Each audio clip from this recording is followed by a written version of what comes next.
Hi everyone, good evening. Thank you for being here today to mark Yom Hashoah, which is one of the darkest and most somber days in our calendar.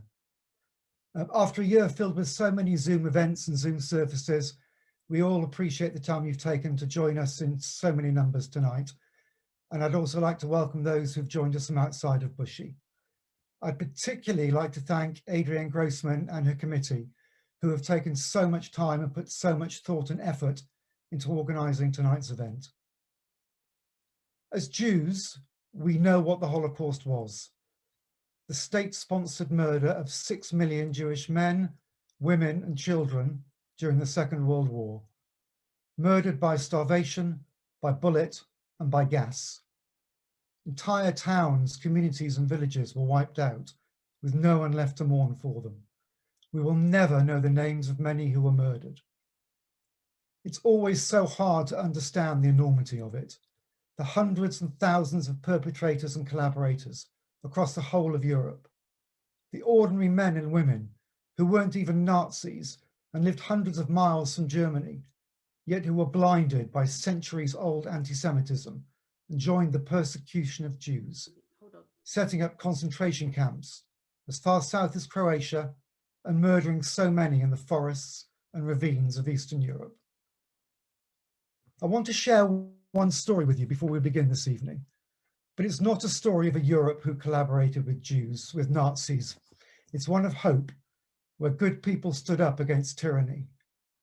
Before the war, Albania was a Muslim country with a small population of around 200 Jewish people. Okay. As the Nazis took control of countries across Europe, Jewish people entered Albania from countries like Germany, Austria, Yugoslavia, and Greece, either looking for refuge or for a passage to Palestine.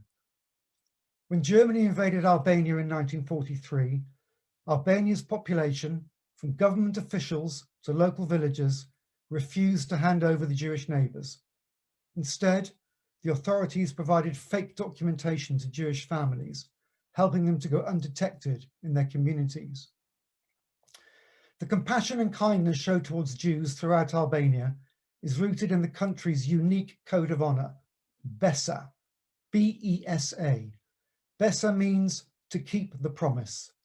According to BESA, someone who has given their word can be entrusted to protect another's life, regardless of who they are, or their faith, or where they come from. Guided by BESA, the Albanian people welcomed thousands of Jewish refugees as guests, with many going to great lengths to provide safe havens. A Muslim woman, Lima, remembered that 17 people came from the capital Tirana to their small village to escape the Nazis. Her village took in the refugees, finding them homes between them all. Lima and her husband took in 3 brothers. She said, I quote, "We were poor. We didn't even have a dining table, but we never allowed them to pay for the food or shelter. The Jews were sheltered in our village for 15 months. We dressed them all as farmers like us. Even the local police knew that the villagers were sheltering Jews." Astonishingly, by the end of the war, there were more Jews in Albania than there had been before. Almost all Albanian Jews and Jewish refugees who came to Albania were saved. It's a remarkable story, and if it had been the norm, that would have meant many more Jews could have survived. Some did survive. Many of them were alone in the world. Everyone they knew had been murdered by the Nazis, and to this day, many do not know the fate of their parents, their siblings, or their children. It's now 76 years since the end of the Holocaust and the beginning of the rebuilding of the Jewish people. This week, we also mark the anniversary of the British liberation of the Bergen-Belsen concentration camp. Survivors of Belsen and those who found themselves in the Belsen displaced persons camp rebuilt Jewish art, culture, language, and peoplehood. They sung songs and prayers and agitated for a Jewish homeland. They shared their stories and rebuilt the people that the Nazis had attempted to exterminate. It's their legacy that lives on through us today. But we know that our beloved survivors will not be here forever. And that's why we at Bushy are so grateful to Joanna Milan for sharing her testimony with us tonight in conversation with Robert Rinder, himself the grandson of a Holocaust survivor. Nobel laureate and Holocaust survivor Elie Wiesel put it very simply: when you hear a witness, you become a witness. Listening to a survivor is a special and important opportunity. We are the last generation to hear from these first-hand witnesses. Going forward, we must build a coalition of those who can defend the truth of the past and safeguard our shared future. And that includes calling out anti-Semitism whenever and wherever it may occur. Anti-Semitism did not end at the liberation of the concentration and death camps of Europe. But if we refuse to let it become normal, if we speak out every single time we see it, we can show the world that anti-Semitism, racism, and hatred have no place in our society. And even though we're here this evening to commemorate the Holocaust, we must also not forget other genocides, both current and historic. Our job of remembrance and protecting our future starts today, with us hearing from Robert and Joanna. We thank them for giving us their time. We'll be seeing their pre-recorded interview later. And additionally, we thank Joanna for being here with us this evening. We're going to commence our evening now with the candle lighting. Thank you, and I hope you have a meaningful evening.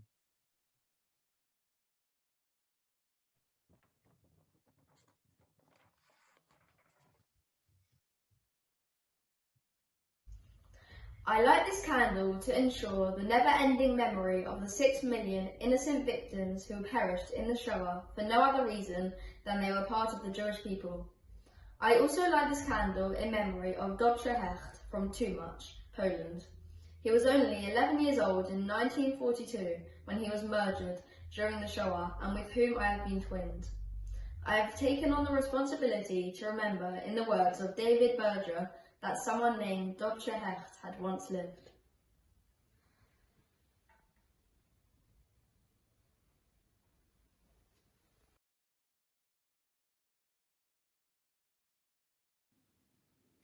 I light this candle in memory of all the innocent victims, whether Jew or Gentile, but all of whom were innocent, who perished at the hands of the Nazis in the days of the Holocaust. I also light this candle in memory of Deborah Brand from Berlin, Germany. She was only 18 years old when she was murdered in the Shoah, and with whom I have been twinned. I have taken on the responsibility to remember, in the words of David Berger, that someone named Deborah Brand has once lived.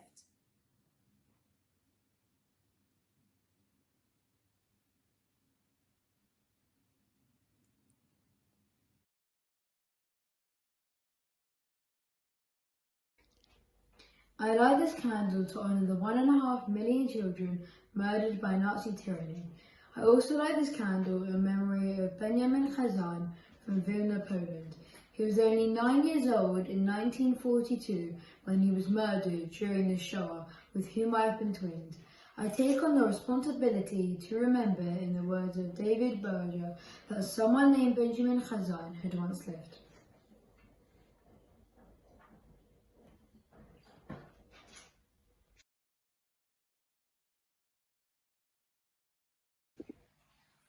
I light this candle to honour those who managed to survive the darkest hours of history. I also light this candle in memory of Herchel Flom from Wolin, Poland.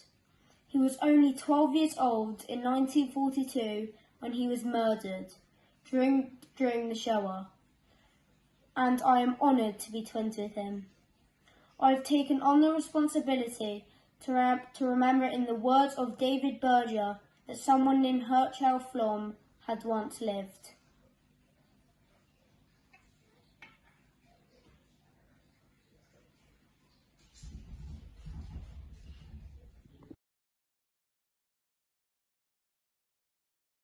I light this candle to honour the righteous Gentiles who risked their lives in attempts to save the Jews of Europe.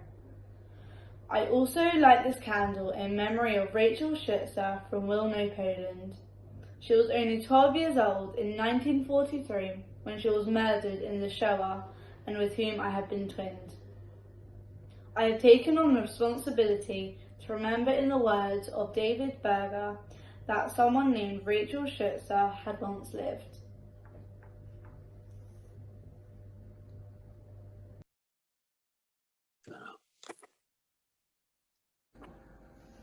I light this candle for the lost generations and what they would have brought to the world, in art, science, medicine, and all walks of life, all lost. I also light this candle in memory of Chaim Swag from Berezny, Poland. He was only 5 years old when he was murdered in a Shoah, and with whom I have been twinned. I have taken the responsibility to remember, in the words of David Berger, that someone named Chaim Swag had once lived.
We're gathered here in the Bushy Cemetery as we are honoring the Kedoshim, the martyrs of the Holocaust, at our memorial. And we recite on this occasion the memorial prayer in their memories,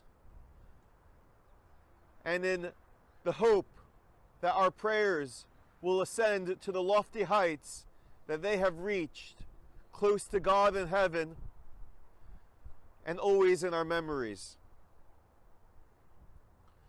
El mole rachamim shochem b'meromim hamse menucha nechona kamfei hashchina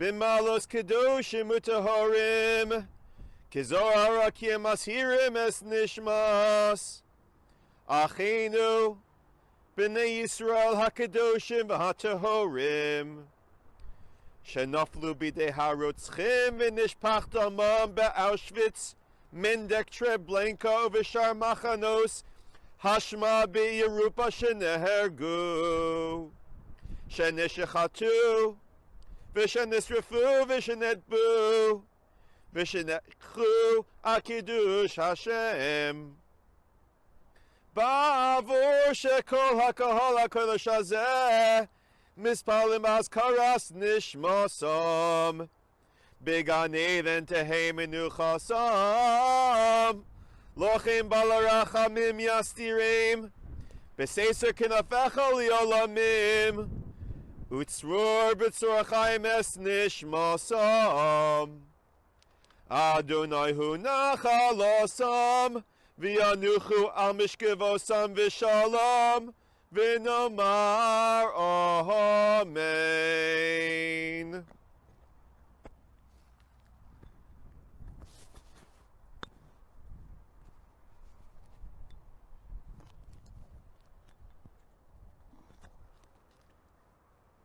I'm reciting Kaddish in memory of my late father Harry Bibbring and all other survivors who are no longer with us, and of course his family, my family, and all the other members of our faith who were murdered during the Shoah.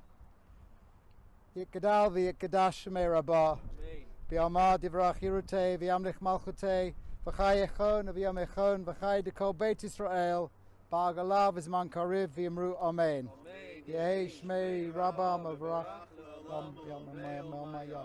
yitbarach v'yishtabach v'yitpa'ah v'yitramam v'yitnaseh V'yitadav v'yitalev v'yitalal shmei dekudesho b'richu le'ela min kol bechata v'shirata tushbechata v'nechemata di'amira bi'alma v'yimru Amen. Yehei shlama Rabbah min Shemaya v'chayim aleinu ve'al kol Yisrael v'yimru Amen. Oseh shalom b'mramav huya aseh shalom aleinu ve'al kol Yisrael v'yimru Amen. So we are now going to watch the recorded interview that Joanna Milan gave to Robert Rinder. In 2019, Joanna was awarded a British Empire Medal by the Queen for services to Holocaust education and awareness. This couldn't be more fitting. For survivors, to share their testimonies is to relive their worst memories and deepest traumas. They share their testimonies for the betterment of our knowledge, to pass on history, and to ensure that the Holocaust has a place in our national consciousness. Survivors do not ask for reward, but for us to listen, to learn, and to remember. For them to be honoured by the country that they made their home is very fitting, and shows that when survivors are no longer with us, their testimonies will be. Following the recording, I'll be asking a few questions of Joanna that have been emailed in. In the meantime, though, over to Joanna and to Robert.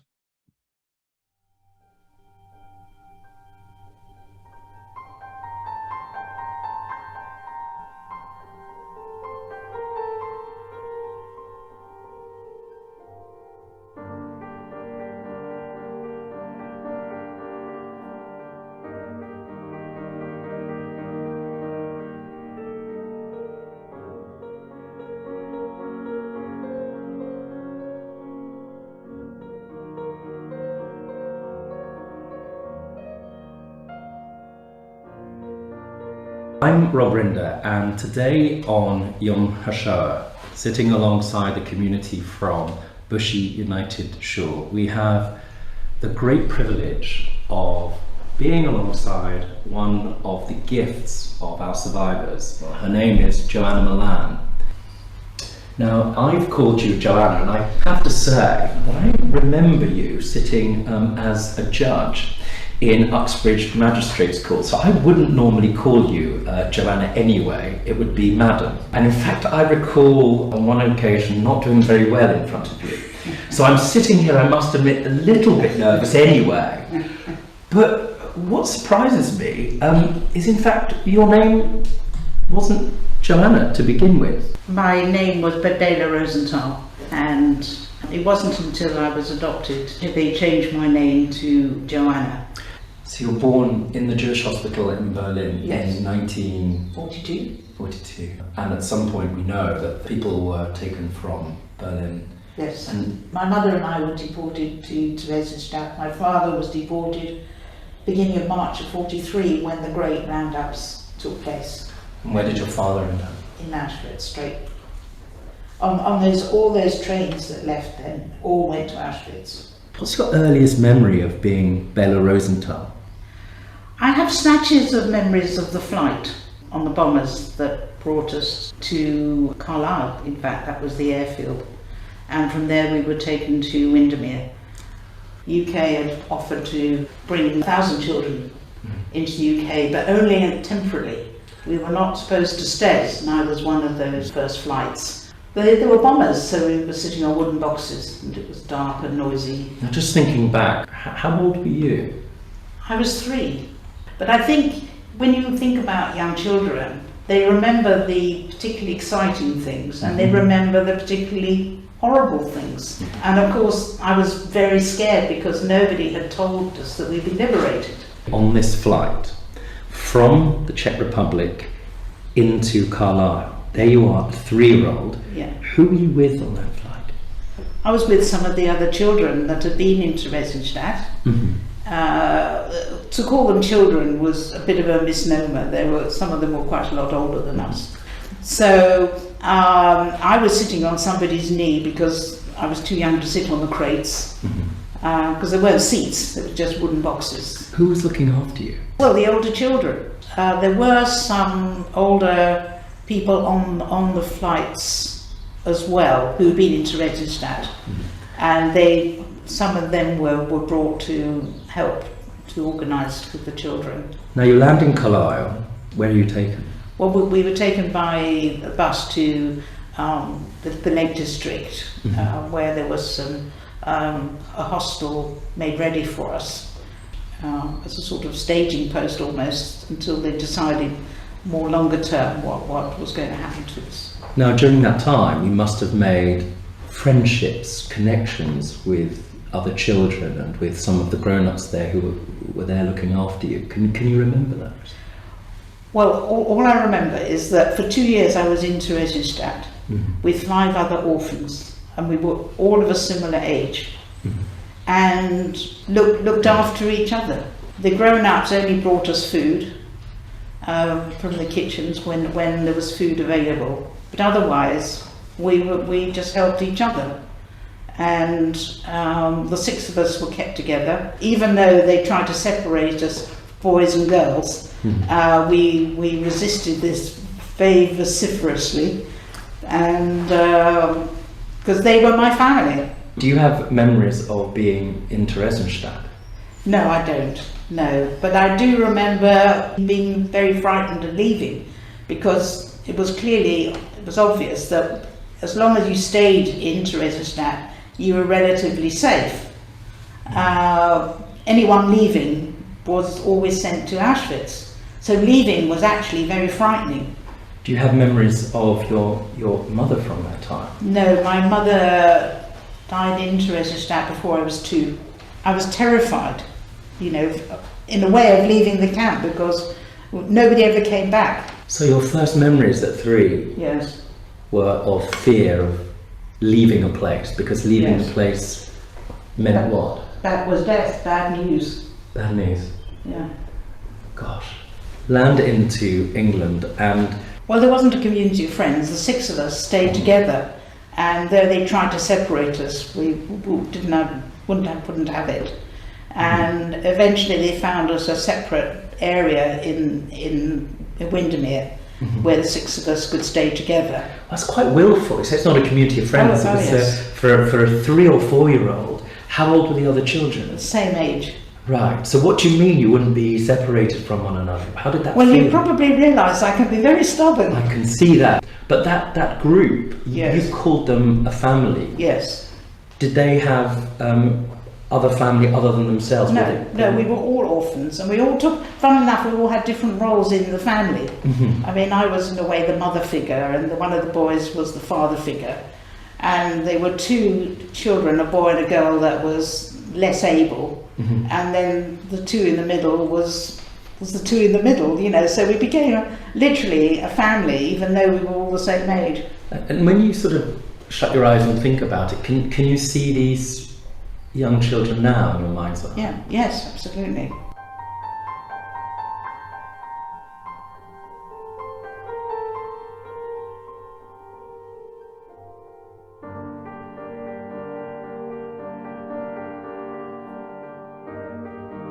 Right, so you're 3 years old, and you know, to some of us, me included, it's the most extraordinary thing that you're holding together this, your words, family of children at 3. Yeah. I mean, that's enormous, well, I mean, resilience, isn't it? I suppose so, though, you know, we've been together for so long with this family unit, and somebody had to sort of take charge. And I think that we underestimate young children enormously. I mean, I know bringing up my children, they're much more capable than people give them credit for. If they have to make decisions and if they have to organise their own life, they will. So what happened to this group of children? Well, we stayed in Windermere for a couple of months, and I think they were pulling their hair out because we were totally wild. How so? We didn't like grown-ups. I never remembered any of their names because I thought, well, they're going to go anyway. They never did, you know, they always did. Mm-hmm. So I thought, you know, all we wanted was to bring food, and the rest of the time we could organise ourselves, we didn't need them. And what language did you speak to each other in? Do you know, I can't remember, but I would imagine it would have been some sort of German. But you know, children communicate in many different ways, not just through language. You must have been having lessons at in Windermere. Were you having English lessons, or were they teaching you anything? No. You were just there. No, we were just there. I mean, we were like wild animals. I mean, that's what they said. I mean, and so I mean, it was just a question of making sure we had food and we had some clothes to wear, and they needed to find somewhere where we could go away from the other children. And so we were one of the first group, in fact, probably the first group to leave Windermere. Where So did we you were go? only there for 2 months. So There we for went 2 to months. Bulldogs Bank. Bulldogs Bank. Now I've been reading about this, and you, in various forms, have described yourself as being a bulldog. Tell us a little bit more about that. What's Bulldogs Bank? What was it? Well, a friend of Anna Freud's, who ran the Hampstead nurseries in London for children that were traumatised through the bombings, this friend had this house in West Hoathly in Sussex called Bulldogs Bank, and he said, look, it's empty, you can have it for a year. And so we were taken down there, and one of the nurses that worked for Anna Freud came to look after us with her sister, the Dan sisters, and they wrote a diary of everything we said and did for a whole year. And of course you're still Bella at this point. Yes. We were in Bulldogs Bank for a year, and that's when we started to learn English and to learn really to be children. But even then I didn't accept the grown-ups very, very easily.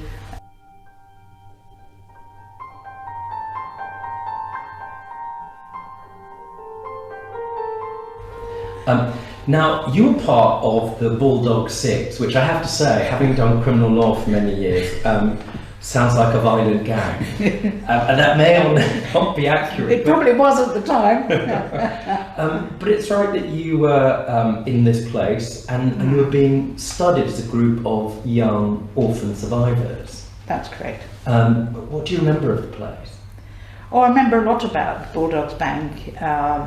It was in a village in Sussex, big garden and a swing and greenery around, which we hadn't really experienced, because I think in Windermere we didn't go out like the older children. We were kept pretty confined, except when this dog came, and we were terrified, of course, of this dog, because obviously the dogs in the camp were a problem. So they were studying you for what? I know you've subsequently found out about this, but do you know what they were looking to research? No, at the time they were just recording everything. I suppose Anna Freud must have told the nurse, Sophie Dan, to record everything, and she subsequently published it as a study. But I didn't know that they were recording it, but I remember the events that were taking place, the learning of the English and the fear of dogs and all the things that they focus on. You were learning and living alongside one another, this same close group. The same, and then if ever we had a problem or one of us had a nightmare, we didn't call the grown-ups, it was always one of us. So you've taken the mum role in all of this. Who was looking after you? I was looking after myself, I always have done. Yeah. So how long were you there for? A year. And where did you go next? From there we went to Weir Courtney, which is in Lingfield, and we joined some of the other children. They're only slightly older than us. By this stage you could speak English, you're still with your close-knit group, yes, the Bulldog Six. Yes. So how many of the six were boys and how many were girls? Three each. So what did that do to you when the boys were taken away at that point? Well, we couldn't understand why. The lady who ran Weir Courtney, her word was law, so we had no choice. But during the day we were together because the others were starting school in a local school. So during the day we had the run of the place and the garden, and so we were able to play with some of their toys as well. And you remember people calling you Bella, and you must do. And yes. This is a difficult question, but now I think we were about 5 years old or thereabouts. Yes. What did you understand as your identity at that point? Did you? My identity was being amongst other children of a similar background. We didn't even question the background because we were all orphans. We were all on our own. We'd all come from another country. That was normal. Being in the children's home was normal. And what about Jewish life in Weir Courtney? Yes, they started to have Friday nights. There wasn't a lot else. We had the Friday nights. I think some of the older children maybe had more tuition, but for us it was the chicken soup on Friday night and the candles and the challah. And apart from that, I don't really remember a great deal of Jewish input. Except, I mean, we were all Jewish, so it's not like you're in a mixed community. Now, we move to a really challenging part of the story, which is that you and the other Bulldogs are separated. When did that happen and why? I think that the community, there was a feeling then that actually being in a family was a better idea than staying in the children's home, and I think these days that still happens. In fact, I had a long chat with a judge who was on the family court about this. And I gave him my views, and it gave him quite an eye-opener, really, that actually that's not always the right thing to do. That, if a child is settled somewhere, it's better not to unsettle them. And it was so foreign to me, living in a family. So the idea was that the Bulldog Six, these young children of 4 or 5, were going to be adopted into families. Yes. Separated from one another. And there must have come a time when you were to meet your adoptive parents. What happened? Well, actually, we often went for weekends to stay with people, always to be returned, rejected. Really? Yes. But we also had a system of uncles and aunts, somebody special that came. We didn't really work out what that was about, really. They came to Weir Courtney one day, and they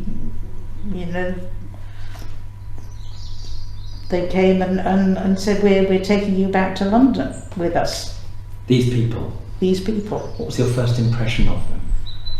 I don't know. I didn't know whether it was permanent or whether it was just for the weekend again. So, remember, I wasn't that interested in grown-ups, you know. What did you believe had happened to your birth parents at that point? Oh, we all knew that all our parents had been killed. So we knew that was... You knew they were dead? Yes. And so there were these parents, these new people. There were these people that yes. showed up. I was going to go and live with them, but I didn't know whether it was forever or whether it was just for the weekend or for a week or something. Where was their home? They lived in London. They lived in London.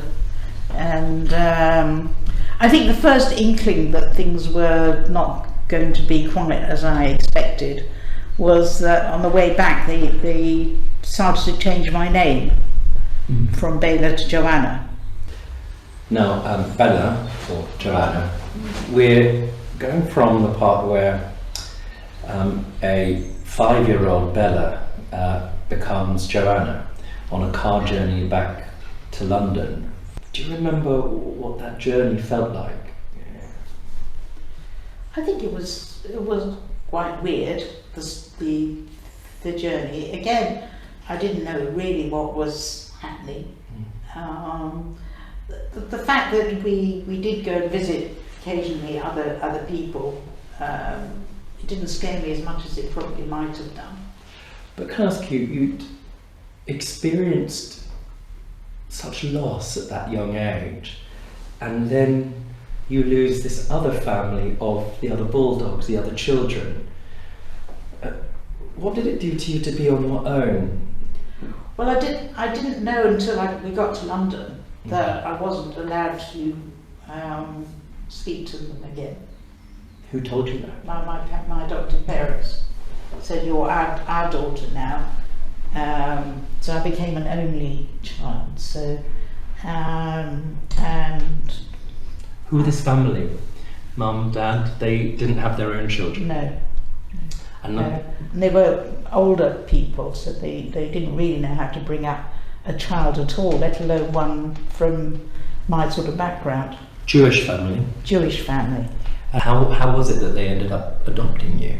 Do you know? Well, they knew that about, I think they were on the committee helping to run Weir Courtney, and so they knew that they were looking for families for their children, and of course having no children they felt obligated.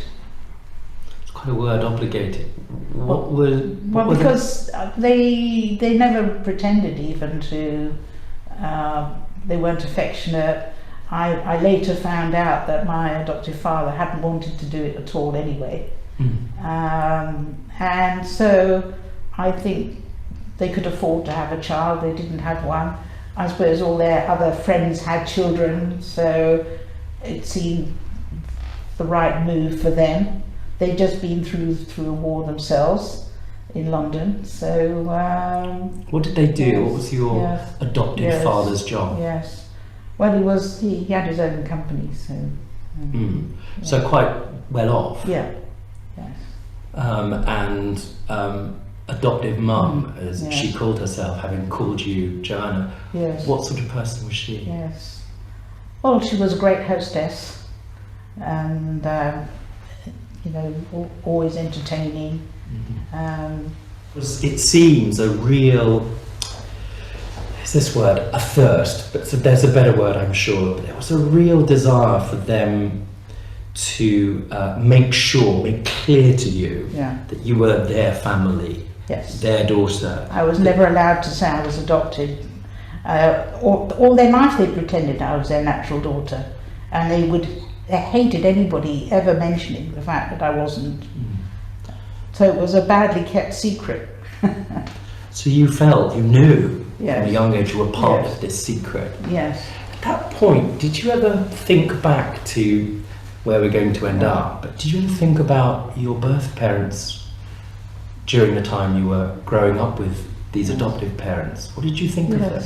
Yes, I did think about them, what they would have been like, what it would have been like to be living with them,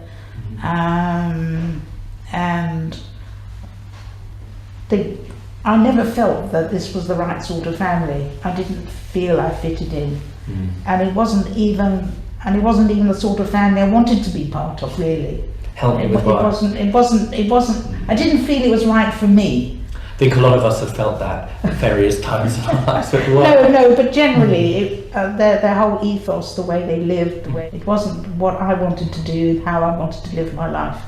Did there come a time when you ever worked up the courage to ask them about your birth parents or about where you'd come from? I did ask, but they always brushed it off. They wouldn't talk about it. I even got eventually I asked my husband to ask them, and they never opened up at all. Sometime later, but they never, and they weren't interested in finding out. All they were told from Weir Courtney was that they were dead, and that they were they were from Berlin, and they didn't want to find out anything more. Was there a sense when you were growing up that within the community to be adopted had an element of shame around it as well, or not so much? Well, considering the war and so on, I hardly think that they would have been. No, it was just kept a secret. I think maybe she felt a failure because she couldn't produce a child of her own. I don't know, I'm just supposing, because she could never talk about it.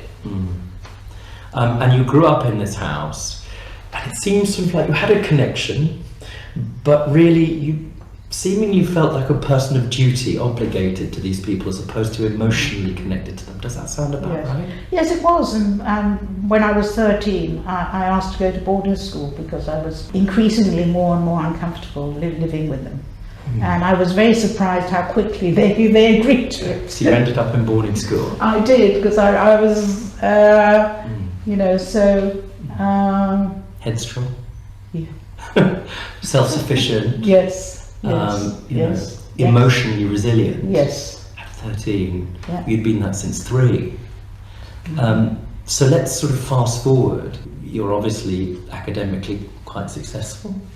And I wasn't then at 16. The school told my adoptive parents that I wasn't going to make it, so I wasn't even allowed to sit A levels. Oh, really? Yes. Well, they were more difficult than they are now. How old were you when you got married? I was 21. So young. Well, no, not at that time. No. That was about average. You were average. I was average for the first time in my life, I think. Where did you meet your husband? I met him at synagogue, because even though my adoptive parents were not really practicing, I just felt that my parents were killed because they were Jewish. So what is it to be Jewish? So I needed to find out what being Jewish was. You need to find out. This is a really interesting part of the puzzle.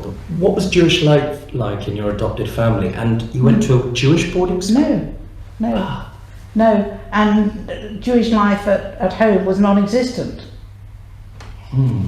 So I suppose when I left school, when I came back to London, I decided to really find out what it was like to be Jewish. So I joined the youth group, one of the youth groups at West London Synagogue, where they belonged. And so I gradually found out more and more about, what it was to be Jewish, find out, about the festivals and about the history, and I became more interested. More engaged? More engaged. When you were at boarding school, did you ever experience any anti-Semitism? Yes, to a certain extent, because I didn't want to go to church. Everybody went to church on Sunday, and I thought, well, I was the only one not kneeling. I knew I was Jewish, but I didn't really know what that meant. The house mistress in particular, I felt that she was on the edge of a remark. Yes. And then you come back to London and you start exploring your Judaism, and that leads to you meeting your husband. Yes, because he was studying at Leerbeck College at the time. To make smicha, he was going to become a rabbi. Yes. Did he become a rabbi? No, he didn't. By then we were living up in Shipley, and he was seconded to the Bradford synagogue. But eventually he decided that he didn't like the politics, and he decided he wouldn't take swimming in the end. So you could have been a Robertson. Yes, but I was, as far as the Community in Bradford were concerned. Yes. Now, your relationship with your adoptive parents. A big to-do about the marriage. They didn't approve of my husband because he wasn't from the right side of the fence. Oh, you married downwards, I thought. Oh, definitely married downwards. Anyway, in the end, we had, I think, 5 different wedding receptions. And because nobody would speak to It's a new form of dealing with Bruegel. Yeah, I think they wanted me to marry a rich Sephardi Jew, you know. I see. Well, even if he wasn't a Jew, but at least a rich man, not from Eastern Europe. Okay. Now we get a sense of who they were and how oppositional you were as well. Yes. When was the moment you decided to find out more about 3-year-old Bella as opposed to 22, 3, 4-year-old Joanna? What happened? Well, there was a combination of factors. An American academic from the University of Southern California had heard about the 6 of us and wanted to write a book. By then she'd actually found the other 5 children, so I was able to find out what happened to them and make some sort of contact. By then one of the boys had died, and one of the girls is still in a mental home. I don't know if she's still alive or not now. But the others, you know, I did make contact with and find out what happened to them. And she was absolutely adamant that I should start looking. And I sort of had this suitcase up in the attic that wasn't to be opened, you know, a bit like Pandora's box. I suppose very far back in my mind, I thought that one day I'm going to have to, you know, this has got to be opened, this box. That this is this forbidden box. You know, it's really interesting language, and somebody that's very precise as you are. The idea of a Pandora's box. Do you know what you were worried about? Why Pandora's box?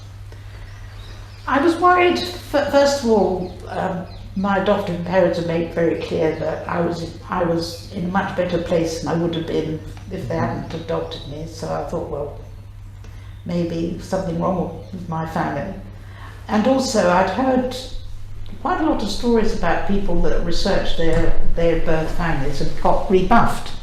You know, their parents had made a new life, they didn't want to know. So a sense of rejection, you know, if I did find out, you know, would I get a rejection anyway? Is it better not? From the extended family, because you... From my birth family. You know, what I mean, a relative coming out of the blue who was Jewish, you know, might be an issue for them. Was there a fear, though, of also finding out the detail of what had happened to your parents? You knew they were dead at this point. No, I mean, if someone's been dead or been killed, I mean, how many ways can one be killed? No, I don't think the method of their death was ever an issue. So there you are, and you start researching. In a way, I ran out of excuses. And then I got the invitation from the mayor of Berlin, because every survivor got an invitation from their town or city. So I'd accepted the invitation. A lot of survivors, even now, and second and in some cases third generation, talk about real challenging feelings towards Berlin and going back to Germany. You went, what were your feelings? You knew you were from Berlin, about going back there to find things out, just going back to that city. Going back to Berlin was very challenging. And in fact, I really was very uncomfortable, but I was determined to do the research. And I had to go to many different archives. I mean, I spent the whole week just researching archives, going around, not speaking any German anymore. I must say, by the last day, I said to my husband, look, I don't think I can bear this any longer, let's go to the airport. So we spent the last day sitting at Tempelhof airport, because I felt that wasn't Germany anymore somehow. What was the feeling of being in Germany? Well, in Berlin, I mean, I had nightmares, and I was just totally like I was in shock, you know, but I knew I had to do it. But it was really, really uncomfortable, and I didn't enjoy it one bit. But I was, if I was going to go, it was to do the research. And I found my grandfather's grave. It was quite traumatic, but I needed to do it for the research. I needed to know. You'd left as a 3-year-old child from Berlin. Yeah. Help me with why it was traumatic for you. Sounds like a silly question, maybe. But what was going on? Well, it was just the feeling that what had happened in Berlin, the city of my birth, and we were deported from there to the camps. I mean, that's. Tell me about the moment you discovered who your birth mother was. When I went to Theresienstadt, but they have a very good archive there, and they had the record of me being there. But also, I found my mother's record because it was linked to my record, so that's when it was confirmed who my mother was. And what did you discover about your mother and father? Tell us about who they were. Well, my mother was Elsa Rosenthal, and she was deported. She'd been a slave labourer for Siemens, and in Berlin. They were actually helping to build the concentration camps then at that time.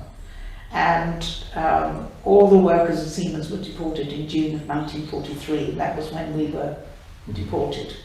But she got pregnant, obviously, in 1941. 41. She'd only just got married to my father. He'd been fighting for the Germans on the Eastern Front in Russia. Was arrested and imprisoned by the Russians in 1915.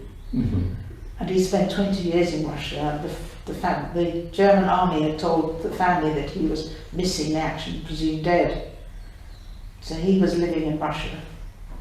My mother was living in Berlin.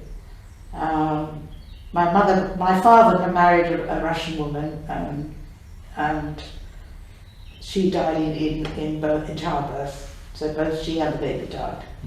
1939, the Russians sent my father back to Berlin. So he was working as a slave labourer. So my mother's first husband died in 1941. And they obviously met in Berlin and decided they wanted to get married so that they could at least be deported together, you know, for support. Clearly, it was better than if you went on your own. So I think they were quite surprised when I was born 9 months later, because my mother was 40 by then and my father was 47. Theresienstadt is often seen in a certain way, and you've spoken about this, I think, before. It was a camp where many, many people died. Sometimes Theresienstadt is presented through that kind of slightly softer lens. Can you talk a little bit about that? Well, 1 in 4 people actually died in Theresienstadt. And if you didn't die there, you were always deported to Auschwitz to be gassed. And when Auschwitz was liberated, I use the word loosely,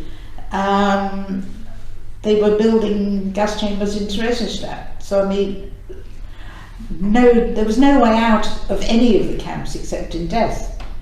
And I think to label one camp differently to another is wrong, because you either died in the gas chambers or died of labour or starvation or illnesses. How old were you when you found yourself with your mum in Theresienstadt? 10 months old. Do you have memories of Theresienstadt at all, being with your mum?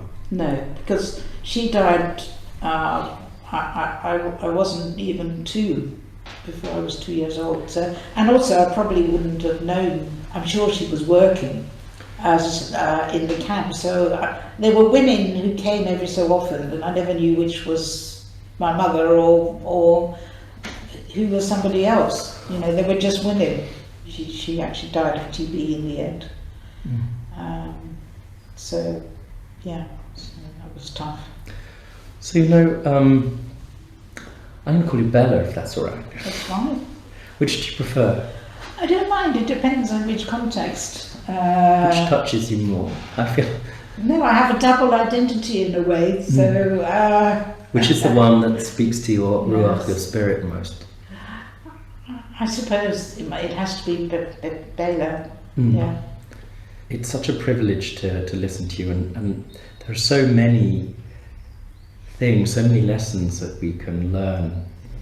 We're talking to each other in lockdown, and you were talking about that sense of perspective and of resilience of children. How has being a survivor informed your approach to lockdown and the kind of challenges of life in general? I think it certainly helped with the lockdown, because really I don't know what everyone's complaining about. I got more than enough to do. I'm on Zoom all the time if I'm speaking or I'm listening to other people speaking. I can listen to concerts, in fact I can do more now than I could when I was more active. So this is an interesting thing that amongst survivors, it's as if somehow you're sown in a different way, that you, despite everything, managed to see the upsides. Is that true of you? Yes, I think so. I think I usually feel very, very positive about things. Lots of people ask me, when was your happiest time? When was it? And I say, well, it's actually now. The past is not to be changed. The future is yet to come, and just enjoy the moment. You know, I've been gifted 70 odd years of my life, you know, that I wouldn't have had. And we can all learn from that. I find that very moving, if I may say. Your story of the resilience of childhood is a really extraordinary one. Lots of parents really worry about their children, especially now, because of what they've experienced in the last year. Should they be worried? It will shape their future, but one can also make it a positive experience. I think it's very tough on the parents, much more than on the children in a way, because they have to not only be mother and wife and daughter, often have elderly parents, but they have to be teacher as well, and that's very, very demanding, and not many people have the resources. I don't mean physical resources, I mean mental resources to actually cope. So we come back full circle now to Bella, born in Berlin. Yeah.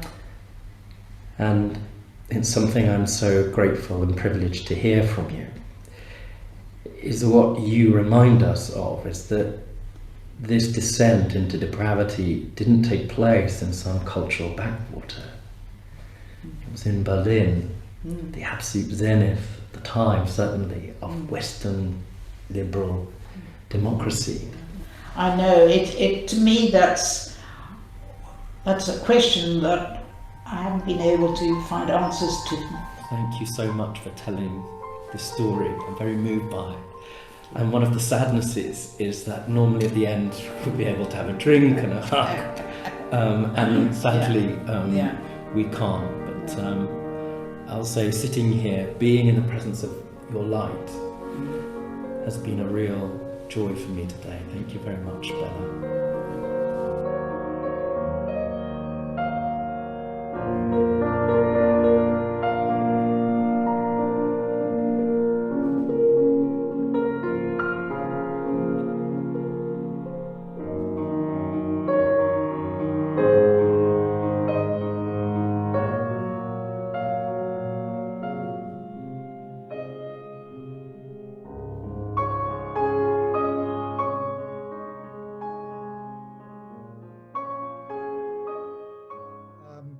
I want to thank, obviously, Rob and Joanna. That was incredibly moving and inspiring. But I also want to mention Malcolm Green, who produced the video.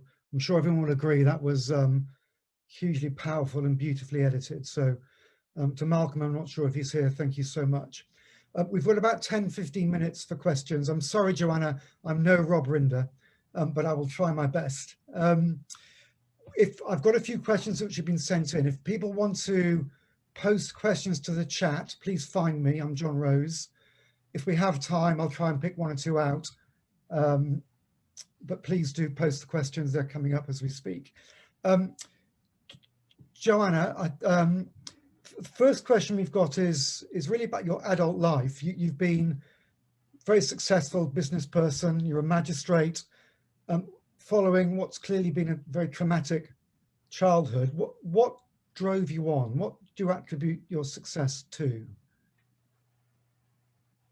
I think that this desire to be or to do the most that I can during my life. I've got this great opportunity of all these bonus years, if you like. And I think even you know, there's something in the Jewish psyche, I think, is that we want to be the best person that we can be, or the best at whatever we're doing. And I think that always drove me. You know, whatever I did, I wanted to be the best or as good as I could be. Was there kind of almost this double determination? It's almost Newton's law of physics. You know, to every action, there's an equal and opposite reaction. Did the childhood experience drive you further, do you think? Yes, I think so. I think so. Thank you. We've got quite a few questions about your children, if I may. When did you first speak to them about your past, and what encouraged you to do so? Well, I was always going to tell them at some point, but I wanted to make sure that the youngest one was old enough, because the older ones couldn't keep secrets, you know. So I wanted to wait until they were teenagers, and it so happened that there was a very brilliant film about the Holocaust on television with archive footage, and I sat them in front of it, and they couldn't work out why, and I said, don't, you know, just do it, and we'll talk about it afterwards. And so, you know, and afterwards I did tell them.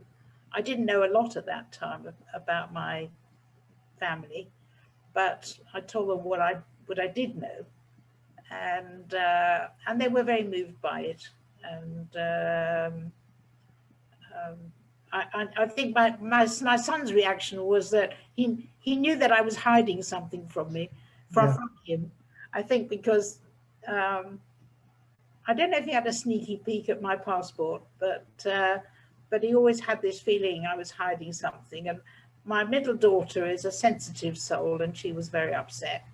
And my younger daughter is much more pragmatic, I suppose, more like me in a way, you know, and just sort of said, that was, I can't remember what actually said, but like, well, that was interesting. And I think all of them said, well, it said how pleased they were that my adoptive parents were not their real grandparents, because they never really got on with them and couldn't work out why. And of course now they weren't their real grandparents. So, but my adoptive parents found out that I'd told them, and they were absolutely furious. They wanted to keep up the, you know, this pretense. I don't really know why, because they weren't particularly nice to my children. Okay, I won't. Okay, I won't push on that one. What was? How did you feel once you told them? Well, I was relieved in a way, because I wanted them to know that that was my past and my background, perhaps to make it easier for them to understand me. You know, no, I was pleased. I didn't want any secrets. I think it was useful for all of us. And how, given your experiences as a child, and you very eloquently in the film talk about your relationship or probably lack of with your adopted parents, how did all that affect how you brought up your children? Well, I had a difficulty because I had no real person to advise me about how to bring up children. And most of my friends, my generation, had their nose in, I think there was a book called, was it Dr. Spock? who was, you know, each page had how to bath baby, how to feed baby, how to, you know, it was, and they had it open at every page, and I didn't really know what to do. And when I came out of the hospital where I'd had my first child, I really hardly knew how to change a nappy even. So, but my husband, you know, was so supportive, and he said, look, you know, just do what you think is right. You know, don't worry what other people do or what's in the book. Just follow instinct. And I think it stood me in good stead. You know, I think, you know, I don't know, my children will, I'm sure will tell me, but I think they've turned out pretty well. Good, I'm sure they have. Can I just ask what one of the just if you like the missing pieces of the jigsaw in terms of your life story, which I'd be very interested in, is your successful business career and career on the bench. Can you just give us a bit of flavour of it, please? Well, I had I was 30, nearly 34 years as a magistrate, and I became chairman of the youth court, and I was very active in supporting new magistrates and taking part in committees with the local authority on crime prevention and supporting young people in the community and so on. So I was fairly active in, you know, within that framework. Of course, there's always ongoing training. So that took up quite a lot of time. And but like I said, I always liked to do the job as well as I could, you know, in every way. And my husband was quite sick for a number of years, so working full time was really out of the question. And I had the opportunity to buy a small business and from a friend, and so I thought, well, I'll go with that and see how that takes me. But that didn't last, you know, many years, because my husband really became too sick. You know, I couldn't even take the time to do that. So I sold on the business and nursed him till, well, I don't know exactly nursed him, but I was with him until he died 19 years ago. Thank you for filling in those gaps. Just a couple of quick questions that are coming through on the chat. Someone's asking about back to your school days. How did anti-Semitism show itself when you were? No, it was very subtle. I think the house mistress that she was strongly Christian, and you know, obviously didn't like Jewish people. There were very, very few Jews in the school, so one sort of stuck out a bit like a sore thumb. And I wouldn't say it was open. It was just a feeling I had that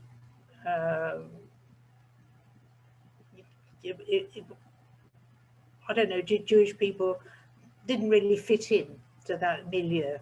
Understood. You know, they were most of the children were from very well-to-do families, and you know, so we were just odd. Yeah, different. Yes. And so I grew up in a provincial community. I know a little bit of what you're saying. I'm being timed out, so I'm going to have one more question. Yes. And if I don't ask the question which Rabbi Elchanan has posted, then I get into trouble. So I'm going to leave the last question to him, which is your interest in justice related to what you and your family went through during the war? Tzedek means righteousness, and justice, and justice the same word in Hebrew. No, I don't think so. No, I think No, what happened was that I was quite young when I was called for jury service.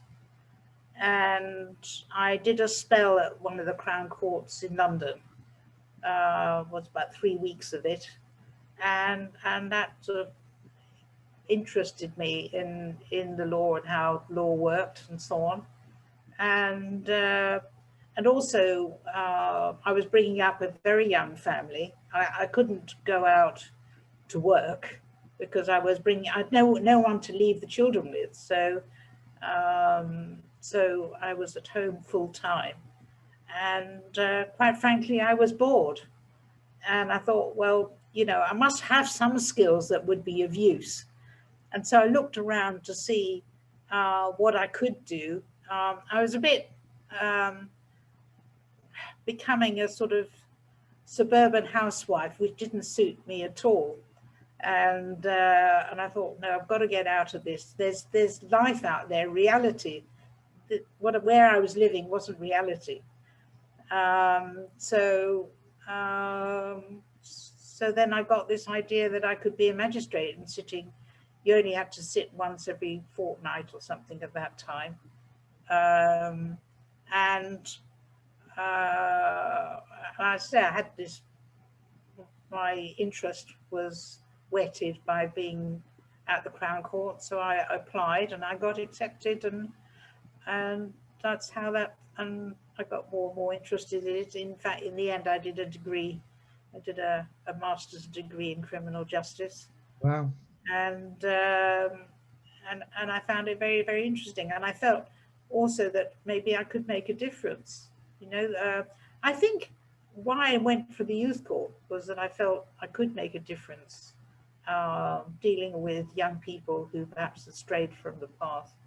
And I don't know how many times I heard, oh, well, what can you expect with my background, or with my, it's not my fault, it's my parents' fault, or and I think more than once I said to them, come on, you're 17 now, you got, or 16, take responsibility for yourself, your own actions, and I think that shocked them a bit, but I did feel that, in some ways I could make a difference to troubled children. Yeah, you clearly have. Joanna, we could talk all evening, but sadly time has passed us by. I mean, there's a comment in the chat which everyone can see because it's posted to everyone, but I'm going to kind of read it as a summation, really, and it's from Councillor Brett Rosehill. So thank you, Brett. And it says, "Thank you so much for sharing your story with us, Joanna Bella. It has been incredibly moving and an honour to listen to you. And I don't think anyone, certainly not me, could have put it any different. So thank you so much on behalf of the over 200 people who are tuning in this evening for being with us and for sharing your testimony." Thank you for inviting me.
Thank you, John, and thank you to everyone. I have been given the great honor of closing this most moving of Yom HaShoah commemoration evenings, memorial evenings. I have to say I get more inspired every year by the dedication of our Yom HaShoah committee, led by Adrian Grossman, in ensuring that not only do we have the opportunity to remember, but also to take part in meaningful events to help us going forward carry the positive messages of our survivors to make this world so much of a better place, like we've seen Joanna as such a beautiful example do so admirably. And we're just so proud that you've joined us this evening to be part of this. I must offer thanks as well to the local dignitaries and faith leaders, the counselors, all those for their presence. It means so much to our community that you are here, and we thank you for all your participation and your presence here as well.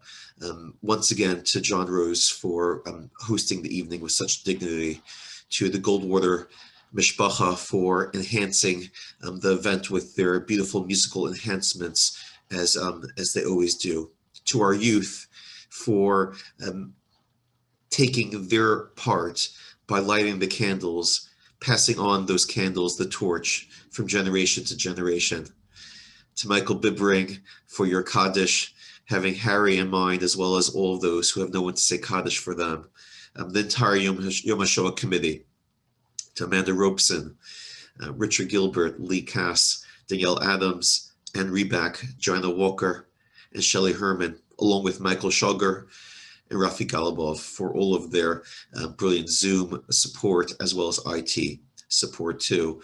I know that Judge Robert Rinder is not on this evening, but also we echo the thanks for the most magnificent interview and all of the footage and that was done to make it happen. Just in conclusion, as the evening's ending, Yom HaShoah is never about conclusions.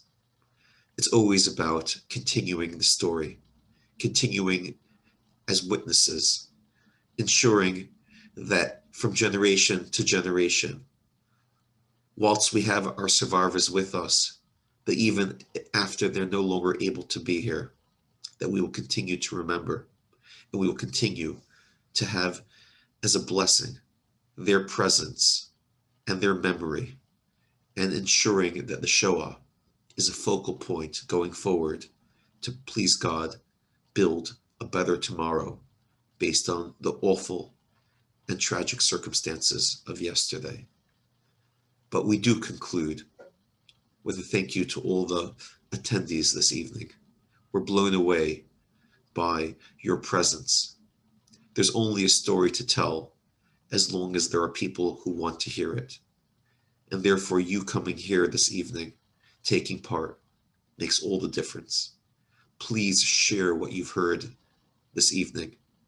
Tell it to your friends, to your co-workers, to your neighbors, and to all who will hear. These are the most important of stories.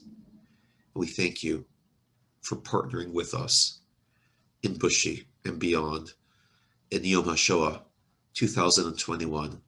We conclude always with optimism. Am Yisrael Chai. We're so proud as a people to be strong and positive going forward, playing our part in writing that next chapter. And we thank all of you for taking part as well. Have a very good evening, everyone.